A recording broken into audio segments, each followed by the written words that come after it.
శ్రీమాత్రే నమః. అందరికి నమస్కారం అండి. మన ఓం శాంతి ఛానల్కి స్వాగతం ఫ్రెండ్స్. మీరు ఎవరైనా మన ఛానల్ కొత్తగా చూసినట్టయితే లైక్ చేసి సబ్స్క్రైబ్ చేసుకోండి. మరి వాళ్ళు మన వీడియోలో తులారాశి వారికి మే 2 శుక్రవారము ఆరోగ్యము, విద్య, ఉద్యోగము, ఆర్థిక స్థితి, కుటుంబము మరియు వ్యాపారం సంబంధించిన గోచార ఫలితాల గురించి తెలుసుకుందాము.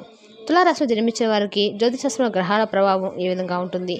తులారాశి వారు 7వ స్థానంలో ఉండగా చిత్త 3-4 పాదాలు, స్వాతి 4 పాదాలు మరియు విశాఖ 3 పాదాలు జన్మించిన వారు తులారాశికి చెందిన వారు అవుతారు. తులారాశి వారికి శుక్రుడు అధిపతిగా ఉండగా ఈ రాశి వారికి శ్రీ మహావిష్ణు లక్ష్మీదేవి అనుగ్రహం అనేది ఎప్పుడూ ఉంటుంది. వీరికి డబ్బు గిడని లోటు అనేది అస్సలు ఉండదు. ఒకవేళ వీళ్ళకి డబ్బు సమస్యలు వచ్చినా కూడా వెంటనే ఏదో ఒక రూపంలో వాళ్ళకి డబ్బులు అయితే అరేంజ్ అవుతూ ఉంటాయి అన్నమాట. ప్రతి ఒక్కరికి ఏదో సమస్య ఉంటూనే ఉంటుందండి. సమస్యలు లేని వారంటే ఎవరున్నారు కదా. ఈ రోజుల్లో ఈ ప్రతి ఒక్క సమస్యకి మన ఓం శ్రీ సాయి భగవతి జ్యోతిష్యాలయం ద్వారా సమస్యలకు పరిష్కారం చూపిస్తారు. అంటే ప్రేమ, పెళ్లి, ఉద్యోగం, వ్యాపారము, ప్రేమించి మోసపోవడము, ఆరోగ్యము, నాగదోషము, సంతానం లేకపోవటము, భార్యాభర్తల మధ్య గొడవలు, ధనం నిలకడ లేకపోవటము, రాజకీయము, మీ మీద ఎవరైనా చెడు ప్రయోగాలు చేయటము, ఇలా ఎవరికైనా సమస్యలను వారుకుంటాయి. అయితే ఏ సమస్యకైనా ఈ గురువు గారు గంటలో పరిష్కారం చూపిస్తారు. గురువు గారి పేరు వచ్చి పవన్ నంబుదురు గారండి. మీరు సంప్రదించిన ఫోన్ నెంబర్ 9043637512. 100% గంటలో పరిష్కారం చూపిస్తారు. చాలా నమ్మకమైన గురువుగారు అండి. ఒకసారి ప్రయత్నించండి. మన గురువు గారు స్త్రీ పురుష వశీకరణ చెడులో నెంబర్ 1 స్పెషలిస్ట్ అని చెప్పుకోవచ్చు. ఏ సమస్యకైనా కూడా గురువు గారు ఫోన్లో గంటలో పరిష్కారం చూపిస్తారు. చాలా నమ్మకమైన గురువుగారు అండి. ఒకసారి ప్రయత్నించండి. మరి వాళ్ళ మన వీడియోలో తులారాశి వారికి ఈరోజు ప్రారంభంలో బాగానే ఉంటుంది. అయితే తర్వాత కొంచెం బిజీగా మారవచ్చు. ఇంట్లో ఎవరైనా అనారోగ్యంతో ఉండవచ్చు. మరియు మీరు వారి కోసం చాలా పని షెడ్యూల్ మధ్య వెళ్లాల్సి వస్తుంది. మీరు స్నేహితుల నుండి లేదా సహోద్యోగుల నుండి కూడా ఆనందాన్ని పొందవచ్చు. మరియు సమీప భవిష్యత్తులో వారితో సమయం గడపడానికి ప్రణాళికలు వేసుకుంటూ ఉంటారు. మీరు మీ ఆరోగ్యం మరియు ఫిట్నెస్ దినచర్యకు సంబంధించినంత వరకు అలసత్వం మాత్రం వహిస్తున్నారు. ఇప్పుడు తిరిగి ట్రాక్లోకి రావాల్సిన సమయం అయితే ఆసన్నమైంది. లేకపోతే ఫిట్నెస్ రంగంలో మీరు సాధించిన మంచి పనులన్నీ కూడా వృధా అవుతాయి. అయితే మిమ్మల్ని మీరు అతిగా భారం చేసుకోకండి. ఎందుకంటే ఇది మీ ప్రేరణను తీవ్రంగా ప్రభావితం చేస్తుంది. విషయం యొక్క లైకు తిరిగి రావడానికి ఈరోజు జిమ్లో 30 నిమిషాలు గడపండి.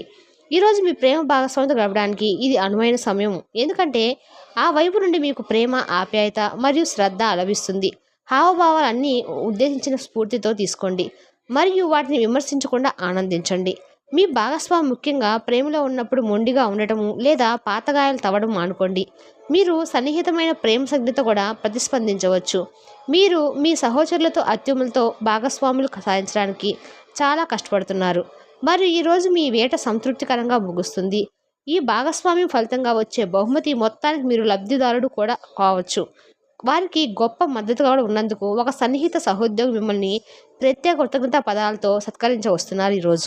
ఈరోజు ఒక తమాషా పరిస్థితి ఎదుర్కోవాల్సి వస్తే కృంగిపోకండి. ఆహారానికి ఉప్పుతోనే రుచి తెలుస్తున్నట్లు కొంత విచారం ఉండటం అవసరము. అలాగ ఉన్నప్పుడే మీరు సంతోష పిలుపును గుర్తిస్తారు. కొన్ని సామాజిక సమావేశాలకు హాజరయ్యి మీ మూడును మార్చుకోండి. ఈరోజు మీ ధనాన్ని అనేక వస్తువుల మీద ఖర్చు చేస్తారు. మీరు ఈరోజు ఖర్చుల విషయంలో బడ్జెట్లో నైపుణ్యాన్ని ప్రదర్శించాలి. దీనివల్ల మీరు అన్ని రకాల పరీక్షలను, సమస్యలను ఎదుర్కొనగలుగుతారు. ఈరోజు మీ కుటుంబ సభ్యుల నుండి అందే ఒక మంచి సలహా మీకు ఎంతో లబ్ధిని చేకూరుస్తుంది. వాస్తవాలతో ఎదురు పోరాడితే మీ బంధువులను వదులుకోవాల్సి వస్తుంది. ఆఫీసులో ఇంతకాలంగా మీరు మీ శత్రువుగా భావిస్తూ వస్తున్న వ్యక్తి నిజానికి మీ శ్రేయోభిలాష అని ఈరోజు మీరు తెలుసుకుంటారు. మీ సమాచార పని నైపుణ్యాలు ప్రశంసనీయంగా ఉంటాయి. మీ వైవాహిక జీవితాన్ని వృద్ధి పెట్టేందుకు ఈరోజు ఇరుగు పొరుగు ప్రయత్నించవచ్చు. కానీ మీ పరస్పర బంధాన్ని ఇబ్బంది పెట్టడం వారి తరం మాత్రం కానే కాదు. ఆదాయంలో పెరుగుదల కోసము మీ ఇంట్లో పూజా మందిరంలో చంద్ర యంత్రాన్ని ఏర్పాటు చేసుకోండి. తద్వారా మీకు ఆదాయం బాగా రెట్టింపు అవుతుంది. ఈరోజు మీకు ఆరోగ్యపరంగా 3, సంపద 2, కుటుంబం 4, ప్రేమ సంబంధ విషయాలు 2, వృత్తి 3, వివాహాల జీవితము 2. మరి తులారాశి వారికి మే 2వ తారీఖున శుక్రవారము గ్రహాలు ఈ విధంగా గోచరిస్తున్నాయి. మీకు కానీ మా వివరాలు నచ్చినట్టయితే లైక్ చేసి సబ్స్క్రైబ్ చేసుకోండి. మరి కొంతమంది తులారాశి వారికి మన వీడియోని షేర్ చేయడం మాత్రం మర్చిపోకండి. Thank you for the watching.